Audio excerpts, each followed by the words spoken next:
Good morning, children, and welcome to English class. Today I'll teach you a poem from your first flight book.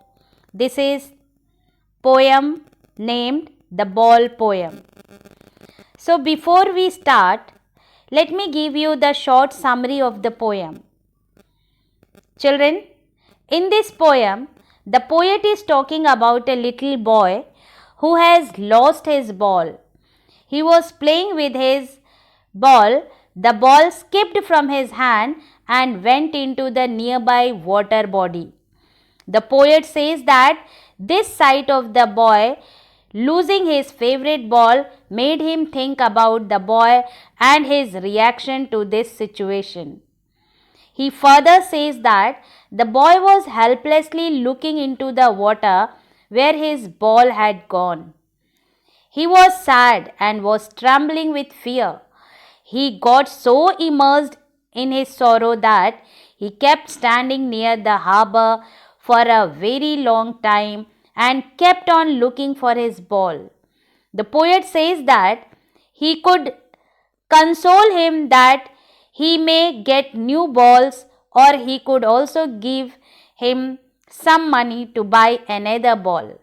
But he stops himself from doing so because he thinks that the money may bring a new ball but will not bring the memories and feelings attached to the lost ball. He further says that the time has come for the boy to learn his responsibility. Here, the poet wants to say that now the boy will learn the toughest lesson of life, the lesson of accepting the harsh realities of life, that one day we will lose our loved ones and our loved things. So, children, this was the summary. Now, I'll explain you the poem. What is the boy now who has lost his ball? What is he to do? I saw it go, merrily bouncing down the street, and then merrily over. There it is in the water. No use to say, oh, there are other balls. An ultimate shaking grief fixes the boy as he stands rigid, trembling, staring down all his young days into the harbor where his ball went. I would not intrude on him a dime, another ball is worthless. Now he senses first responsibility. So, children, let me explain you up to this first.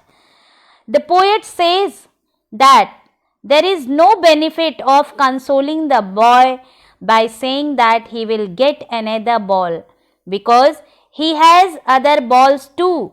He says so because the boy is feeling very sad. He is completely surrounded by sorrow. He is sad because all the memories of the childhood days went down the harbor with the ball. Here the poet says that the boy is very sad as the ball which has now gone into the water reminds him of those sweet memories of the times when he owed it. This loss is unbearable for him and he is grief stricken. The poet says that he can't even tell the boy to take some money from him in order to buy another ball. He says so because the new ball will not bring the sense of belonging to the boy. Further, the poet says that the time has come for the boy to learn the responsibility of taking care of his things. तो children Hindi में explain कर देते हैं ताकि आपको समझ में अच्छे से आ जाए. चिल्ड्रन यहाँ पर बताया गया है कि एक छोटा सा बच्चा है जो कि जैसे कि ओपनिंग लाइन में दी गई है, what is the boy now who has lost his ball. What is he to do? I saw it go. यहाँ पे जो पोएट है वो कह रहे हैं कि अब वो बच्चा क्या करेगा? कौन सा बच्चा? जिसने अपनी बॉल खो दी है। वो बच्चा अब क्या करेगा जिसने अपनी बॉल खो दी है? और पोएट कहते हैं मैंने स्वयं अपने आँखों से देखा है, मैंने ही नहीं बल्कि उस बच्चे ने भी देखा है कि उसकी जो बॉल है वो बड़े ही मैरिली ढंग से, मैरिली मतलब खुशी से, बॉल लुढ़क लुढ़क करके डाउन स्ट्रीट में जाती है और बड़े ही मैरिली वे में जाकर के पानी में गिर जाती है। तो पोएट कहते हैं कि बच्चे ने भी ये चीज़ देखा कि उसकी जो बॉल है वो लुढ़कते लुढ़कते जाकर के पानी में गिर जाती है। पोएट आगे क्या कहते हैं? No use to say oh there are other balls and ultimate shaking grief fixes the boy. अब पोएट कह रहे हैं कि जबकि चिल्ड्रन आप जानते हैं बॉय की उतनी ये बॉल की इतनी ज़्यादा वैल्यू नहीं होती है, वो बहुत ज़्यादा एक्सपेंसिव नहीं होती है। अगर देखा जाए तो बच्चे की बॉल अगर हार्बर में जाकर के गिर गई है, पानी में जाकर के गिर गई है, तो पोएट कहते हैं कि मैं तो चाहता था कि वो दुखी ना हो और मैं उसको नई बॉल खरीद करके दे भी सकता था, और क्योंकि बॉल ज़्यादा महंगी थी नहीं और मैं उसे दिला भी सकता था, लेकिन फिर भी वो जो बच्चा है वो दुखी हो गया, उसको नई बॉल लेने के लिए वो तैयार ही नहीं है। क्यों नहीं तैयार है children? An ultimate shaking grief fixes the boy as he stands rigid, trembling, staring down all his young days into the harbor where his ball went.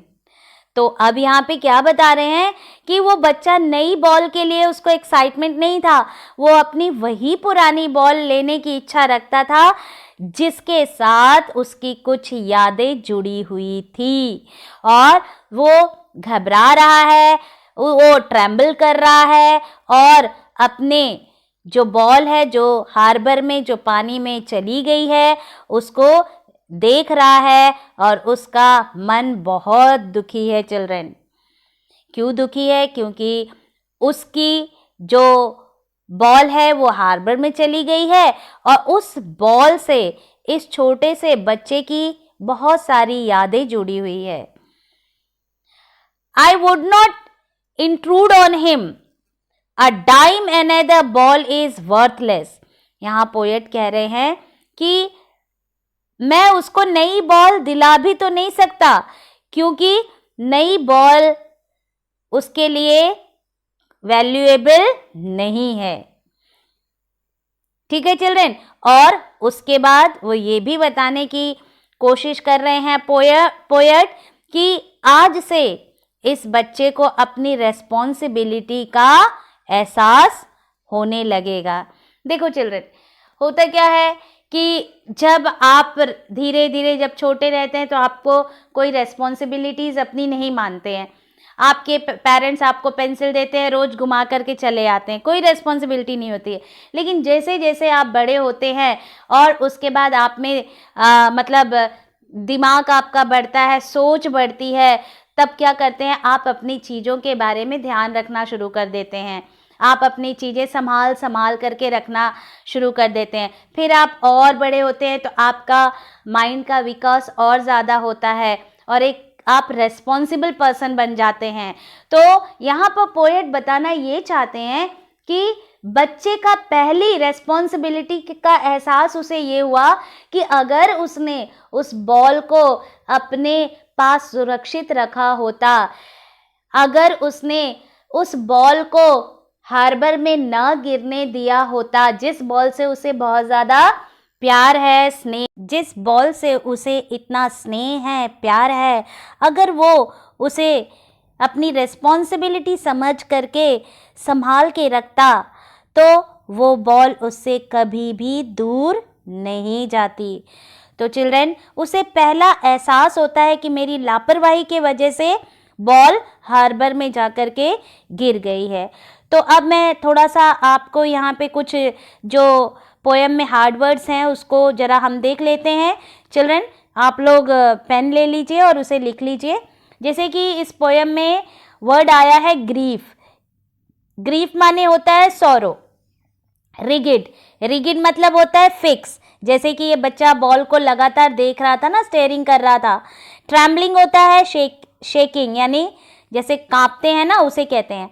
Harbour, जो कि पोर्ट के लिए कहा गया है, जैसे सी पोर्ट होते हैं ना, बंदरगाह वगैरह, वहाँ पर जो समुद्र का तट होता है, पानी बहुत नीचे होता है, वहाँ ये एरिया बताया गया है, ये जगह बताई गई है कि जहाँ उस बच्चे की बॉल चली जाती है। ठीक है। इंट्रूड, इन्वेडर होता है। डाइम वर्ड आप देख रहे होंगे पोएम में। डाइम मतलब है कि बेटा जिसकी वैल्यू बहुत कम है। ठीक है, यानी बहुत ही सस्ती चीज़, जो कि 10 सेंट्स में, 10 सेंट्स एक कीमत है, जो कि जैसे हमारे यहाँ जो करेंसी है वो रुपी है, उसी तरह से यहाँ पर भी ये यूएस की स्टोरी है, तो यहाँ पर 10 सेंट्स एक कीमत है, वैल्यू है बॉल की। और वर्थलेस मीन्स यूजलेस। सो इसमें यही हार्ड वर्ड्स है, इसे आप लोग ध्यान रखेंगे चिल्ड्रन। तो अब हम लोग बढ़ते हैं स्टेंजा की अगले। सो चिल्ड्रन, चलिए अब पोएम को आगे बढ़ाते हैं और नेक्स्ट स्टेंजा को देखते हैं कि इसमें पोएट क्या कहना चाहते हैं। In a world of procession, people will take balls. Balls will be lost away, little boy, and no one buys a ball back. Money is external. He is learning well behind his desperate eyes. The epistemology of laws, how to stand up, knowing what every man must one day know, and most know many days how to stand up. Let us see the hard word meaning, children, here. Possession means ownership. External, here things with which feelings are not attached. Desperate means hopeless. Epistemology means the Greek word है बेटा ये, और इसका मतलब होता है knowledge. So children, here the poet says that the boy has to learn that in this materialistic world many of his belongings will be lost. He personifies the ball as his belongings, be it the worldly things or the relationships he is in possession of. So he says that he has to learn to live without them, no matter what. He says no one can buy back some things for him. The poet said so because according to him, money can't buy you everything. If it is does, that means if money would have provided everything, every materialistic thing, still it will not be able to buy the sense of belongingness. He says that the boy is learning how to stand up against the sense of lost thing.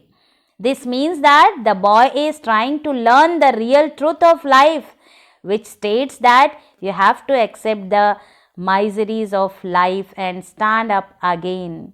This is the truth which everyone has to learn in his or her life.